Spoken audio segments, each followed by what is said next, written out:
Once we understand that there are really only three basic ways in which to group activities, at least at the macro level, at the top of the organization, we can also see that just as each grouping approach gives us some advantages. So if you group by product, you get rapid time to market. If you group by market segment, you get customer responsiveness. If you group by function, you get cost efficiency. You can also see that each of these structures has certain structural disadvantages. So the disadvantage in each case is simply the two things you aren't doing. If you group by product, then the disadvantage is you're not grouping by activity and you're not grouping by market. So which means the disadvantages will be along the axis of customer responsiveness and cost efficiency. In the same way, if you group by market, the advantage is, of course, customer responsiveness, but now the new disadvantages could be lack of cost efficiency and lack of time to market. So just looking at the org chart, we know two things immediately just by looking at the titles of the people reporting to the top, the high level grouping, in other words. We know what's the strategic emphasis of the company in terms of where does it think its synergies primarily are. Is it within product, within function, or within geography or customer segment? Second, we also know where the frictions in the organization will be. So if we go in and interview people, we could be pretty confident that the frictions are going to be at the edges of those boxes. So in a product-based organization, the frictions will be between people who are in the same function but sit in different product groupings. In an activity or a function-based organization, the frictions will be between people who work in different functions, which are then forced to collaborate when they are active, when they actually have to work across a particular product line, and so on. So for every grouping, you will be able to anticipate where the frictions are really likely to be. And you can do that even without having to go in and interview anybody at all. So in that sense, the boxes give us a pretty good picture from the top, or at least a crude one, of what the strategic intent is, as well as what the strategic challenges are of the particular org design we're looking at. One approach to try and get past these challenges of having to give up on either customer responsiveness or cost efficiency or time to market is to try and group simultaneously along two dimensions, or maybe even three. This is what brings us to the so-called matrix organization. So what's a matrix organization? A matrix organization tries to have its cake and eat it too by saying, instead of grouping by just one of these three, let's do it by at least two. So sticking to Procter & Gamble for our examples, you can see here a matrix organization at P&G in the year 1987. And the matrix here is that you see grouping both by product as well as by function. In practice, what that means is people have two bosses. So people have a boss in the product line, and they also have a boss in the function. The dotted line suggests that the two bosses are not equally powerful. So in this picture, what you can see is that the product line boss is the more powerful one, the solid line. But at the same time, the boss you have in the function also exerts some authority and some influence over you. So this is a way of trying to get coordination to happen along more than one axis at a time. Matrix organizations have become very popular, and I think many large companies have them now. And they can work, but they come at the expense of placing a lot of the burden of coordination on individuals. So to successfully manage life as a manager in a matrix organization, you need to know how to get your bosses to agree. You need to know what to do when they don't agree. And it might be you need to know how to push back and maintain work-life balance when you have pulls and pushes from both sides. None of this is hard, or none of this needs to be hard, but it can be hard. So this is what makes life in a matrix potentially quite challenging for employees.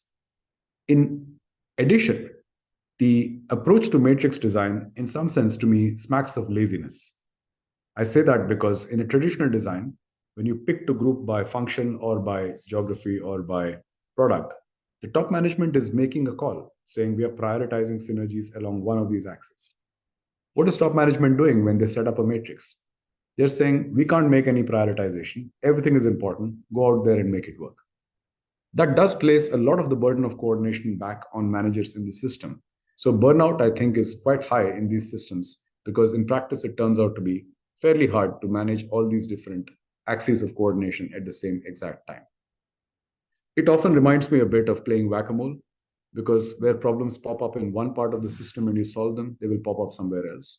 And at the core of this problem is the fact that whenever we organize, we have these three axes to worry about at the same time, but our instruments and our tools of design tend to be good at solving one axis at a time.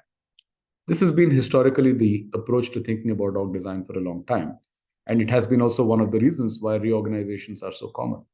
Because every time you reorganize to solve one set of problems, you effectively leave unsolved the other set. And as they grow in stridency and volume and loudness, the complaints around them, you have to reorganize again. So, very often, it's possible to see large companies going through cycles of repeated reorganization. And very often, the only people left smiling at the end of the day are the consultants who do this repeatedly again and again. But they're not entirely to blame. They're trying to solve the whack a mole problem, which is fundamentally very, very difficult to solve using these tools of org design. Now, there are ways beyond the current approach to org design, which I want to briefly mention as well. The big problems with this current approach is the org chart doesn't really capture the reality of how work actually flows.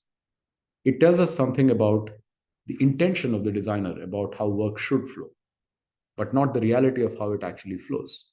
The view is typically shallow. You can occasionally see org charts, as I showed you in the beginning, where the reporting layers go all the way down to the bottom, but those just become so difficult to process that most people tune out. So, more typically, you will see org charts that are at the level of the grouping structure, which just shows you the layer of people reporting to the top. But that's just a very shallow picture of the organization. That's the downside. It saves us from all the complexity, but gives us a very misleadingly coarse picture of what's going on. Third, this way of representing the design makes org design look solely like a senior management problem. The reality is, anybody who's running a team inside a large company is also facing organizational design challenges because an organization is any group with a goal. So it's not just large systems that are organizations, small systems, small groups of people are also organizations. I mean, think about it. A startup with 3 people, we have no problem thinking of as an organization. Then why would we have a challenge thinking about a team of 10 people as an organization? So org design problems occur throughout the layers of an organization and not just only at the top, whereas org charts really solve problems for people at the top. It's also the case that this way of thinking about org design was the only thing we could do when we had no data. But today, we have the advantage of big data at the level of people, at the level of teams, at the level of social networks. And we no longer can ignore all of that data and continue operating with just the org chart. It feels a bit like using a telescope to try and do nanochip design. It just doesn't make sense. What you need is a microscope. We really need to think about where the action truly is. And last but not the least, in my view, one of the structural weaknesses of the org chart approach is it comes up with solutions that are global, even if the problems are local. So let me explain what I mean. Let's say that we see persistently there's a problem of a silo between R&D and manufacturing for a particular product line. Now, the company might have 5 product lines, and this problem may be very severe in 2 of them. But in the remaining 3, it's not a problem at all. People are actually able to coordinate very well across these functions. What will a reorg do? It will switch the entire structure of the company away from product towards functional or away from functional towards geography or one of the other combinations. So it's effectively imposing a one-size-fits-all solution for all parts of the organization for a problem that is actually specific to just a particular pair of units or departments within a particular part of the system, even if they're very important ones. So increasingly, we are thinking that we should be changing the way we do org design. We should still use org charts as a first level, high level summary. It's a bit like the accounting statement of the company. It doesn't tell you the whole story, but it tells you some. The same is true for the org chart. But really, what we ought to be doing is drill down design and disaggregate and decentralize the org design problem down to the levels where it lives and where the data live, which is where people are, where networks are, where teams are, where interactions actually happen. That's the approach that my colleagues and I have developed to org design, which we call the microstructural approach. And the core idea in this approach is large complex organizations can be thought of as collections of nested, smaller, simpler organizations. All of these organizations, however, the myriads of them in a company, still face the same basic universal set of problems. And the basic tools of doing design are the same, regardless of whether the organization is a small one, a large one, is a standalone one, or lives inside another organization.